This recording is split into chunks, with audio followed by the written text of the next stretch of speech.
রাধে কৃষ্ণ বন্ধুরা, কেমন আছেন আপনারা? আশা করি সবাই ভালো আছেন। আজকে আবার একটা নতুন ভিডিও নিয়ে হাজির হয়ে গেছি। ভিডিওটি শেষ অবধি দেখার অনুরোধ রইল।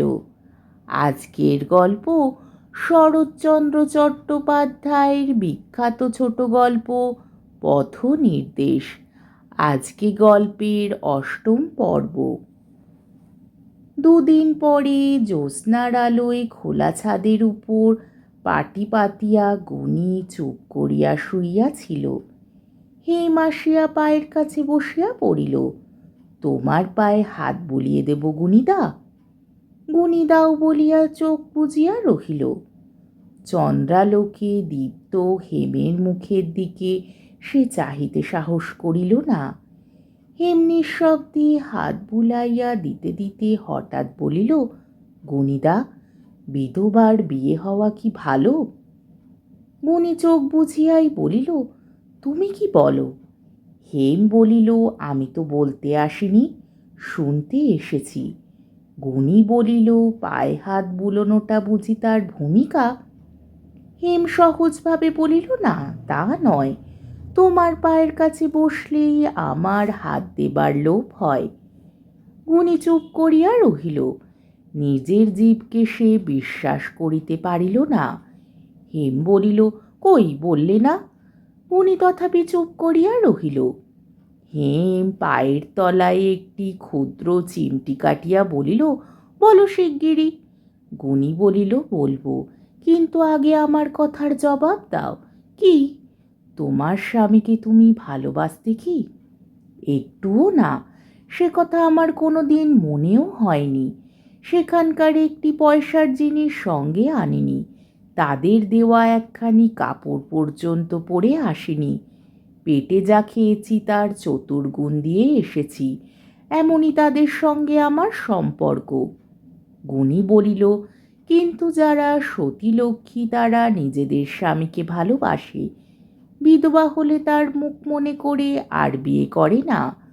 তোমার মার মতো তারা মরণকালে স্বামীর কাছে যাচ্ছি মনে করেন।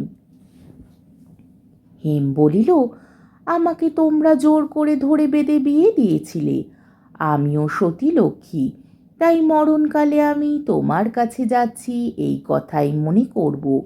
আচ্ছা গুনিদা, মরে কি তোমার কাছে যেতে পারবো? তাহার কথার মধ্যে জড়তা নেই, দ্বিধা নেই, লজ্জার লেশমাত্র নাই। এ যেন কাহার কথা কে বলিয়া যাইতেছে।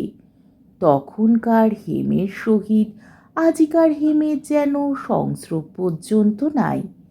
গুনি স্তম্ভিত হইয়া রহিল। হেম বলিল, বলো, তোমার কাছে যেতে পারবো কি না? গুনি বলিল, না। না কেন? গুনি কহিল, আমার কর্মের ফল আমাকে কোথায় নিয়ে যাবে সে আমি জানি না। তোমার কর্মফল তোমাকে কোথায় নিয়ে যাবে সে তুমিও জানো না। আমার কর্মদোষে হয়তো পশু হয়ে জন্মাবো, তুমি হয়তো আবার বামুনের মেয়ে হয়ে জন্মাবে, তখন আমাকে কি করে পাবে ভাই? কর্মফল যদি সত্য হয়, স্বামী স্ত্রী চিরসম্বন্ধ কোনো মতেই সত্য হতে পারে না। আমাদের এই কাল্পনিক সম্বন্ধ তো অতি তুচ্ছ। কত ভেদ, কত পার্থক্য, কত উঁচু নিচু চোখের উপরেই দেখতে পাচ্ছ, এগুলো হয়তো কর্মেরই ফল। একে কোনো ভালোবাসার টানে নিরাকরণ করে দিতে পারে না। এ সংসারে কত পাষণ্ড স্বামী সতীসাধ্যী স্ত্রী থাকে, স্বামীটা হয়তো মরে গরু হয়ে জন্মায়, এই তোমাদেরই শাস্ত্রের কথা। তুমি কি কামনা করো হেম, সতীসাধ্যী স্ত্রী তারা সারা জীবনের সুকর্মের অন্তে এই গরুর সঙ্গে গোয়ালে গিয়ে বাস করে? সে হয় না।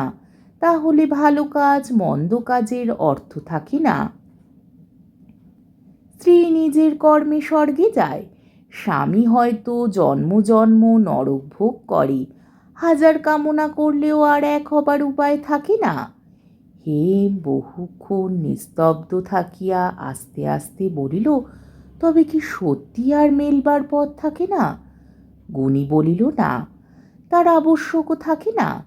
তার চেয়ে হেম যে মেলা সবচেয়ে বড় মেলা, যার কাছে যেতে পারলে আর কারোর কাছে যেতে ইচ্ছে হবে না, অথচ সমস্ত রকমের মিলনের ইচ্ছাই আপনা আপনি পরিপূর্ণ সার্থক হয়ে যাবে, তুমি সেই মিলনের কামনা করো। তোমার পথ থেকে তোমাকে কেউ যেন টেনে না নিয়ে যায়, আমি কায় মনে আশীর্বাদ করি। আমাদের দেওয়া সমস্ত দুঃখ একদিন যেন তোমার সার্থক হয়। চাঁদের আলোয় হেম দেখিতে পাইল গুণীর চোখ দিয়া ফোঁটা ফোঁটা জল গড়াইয়া পড়িতেছে। সে পায়ের উপর মাথা ঠেকাইয়া প্রণাম করিয়া আস্তে আস্তে উঠিয়া গেল। সে উঠিয়া গেল, এমন অনেক দিনই এমনই করিয়া নিঃশব্দে উঠিয়া গিয়াছে। কিন্তু আজ যেন কেমন করিয়া গুণীর সমস্ত সংযম, সমস্ত ধৈর্যের বাঁধ সে সমূলে উৎপাটিত করিয়া দিয়া চলিয়া গিয়াছে। আজ তাহার ধিক্কারের সহিত কেবলই মনে হইতে লাগিল, যেন চিরদিনের সুযোগ অকস্মাৎ চোখের সামনে দিয়া বহিয়া গেল। হাত বাড়াইয়া ধরা হইল না। হেম তাহাকে যে কত ভালোবাসে এ কথা সে নিঃসংশয় জানিত। আজ তাহার মুখ হইতে স্পষ্ট করিয়া শুনিয়াও সে কোনো মতেই নিজের কথাটা বলিতে পারিল না। সুলোচনার মৃত্যু হইতেই বলি বলি করিয়াছে, বলিতে পারে নাই। কেবলই মনে হইয়াছে এ যেন কোন বিষধর সর্প ঘুমাইয়া আছে। হাত বাড়াইয়া স্পর্শ করিলেই বুঝি ফনা তুলিয়া উঠিয়া দাঁড়াইবে, তাই বরাবর সেই ভয় তাহার হাত চাপিয়া রাখিয়াছে। আজিকার এমন রাত্রেও সেই ভয় তাহাকে হাত বাড়াইতে দিল না। প্রত্যহ প্রাতঃস্নান করিয়া হেম প্রণাম করিতে আসিত। পরদিন আসিবা মাত্রই গুণী সমস্ত সংকোচ প্রাণপণে অতিক্রম করিয়া প্রশ্ন করিল, হেম, কাল তুমি বিধবা বিবাহের কথা জিজ্ঞেস করছিলে কেন? হেম বলিল, একটা খবরের কাগজে পড়ছিলাম তাই। গুণী বলিল, তুমি কি ওটা ভালো মনে করো? হেম সংক্ষেপে বলিল, ছি, ও কি আবার একটা বিয়ে? গুণী প্রশ্ন করিল, কেন নয়? এক হিন্দু ছাড়া পৃথিবীর সব জাতির মধ্যেই তো বিধবা বিবাহ আছে, থাকবে বলিয়া হেম বাহির হইয়া যাইতেছিল। গুণী ডাকিয়া বলিল, আর একটা কথা আছে হেম। হেম ফিরিয়া দাঁড়াইয়া বলিল, কি? তোমার বয়স কত? 16। এই বয়স থেকে চিরকাল সন্ন্যাসিনী হয়ে থাকবে? হেম মৃদু হাসিয়া বলিল, আর কি করব, যেমন কপাল যেমন তোমাদের বুদ্ধি। গুণী ক্ষণকাল মুখপানে চাইয়া থাকিয়া বলিল, আর কি কোনো পথ নেই, কোনো উপায় নেই? কিচ্ছু না গুণীদা, কিচ্ছু না, বলিয়া হেম বাহির হইয়া গেল। আজকের পর্বটি এইখানেই শেষ হলো।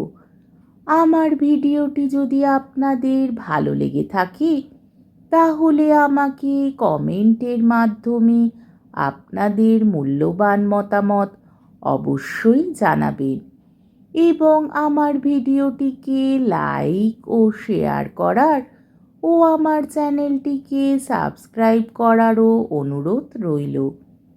তাহলে আজকের ভিডিওটা এই অবধি। পরের দিন আবার এই গল্পেরই নবম পর্ব নিয়ে হাজির হয়ে যাব।